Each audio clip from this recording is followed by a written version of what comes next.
Welcome to leaders news.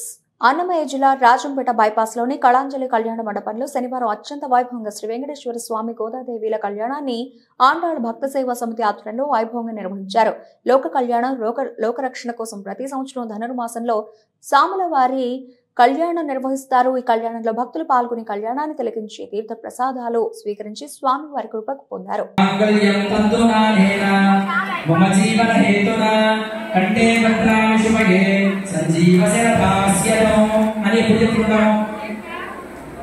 మన పెళ్ళిలో చెప్పుకున్నాం. మాంగళ్యం తంతునానేన మమ జీవన హేతున కంటే భద్రామి శుభగే సంజీవ శరదాసితం. అంటే మన యొక్క జీవితాన్ని చరితార్థం చేసుకోవడం కోసమై మనం గృహస్థాశ్రమాన్ని స్వీకరిస్తున్నాం. కానీ ఇప్పుడు స్వామివారికి కళ్యాణం చేస్తున్నాం లోకరక్షణ హేతున. మాంగళ్యం తంతునానేన లోకరక్షణ హేతున కంటే భద్రామి శుభగే సంజీవ శరదాసితం.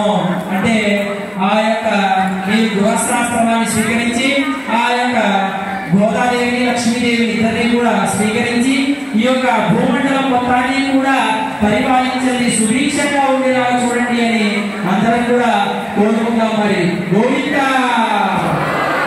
గోవింద. చంద్రాభిర్ణయే లక్ష్మీ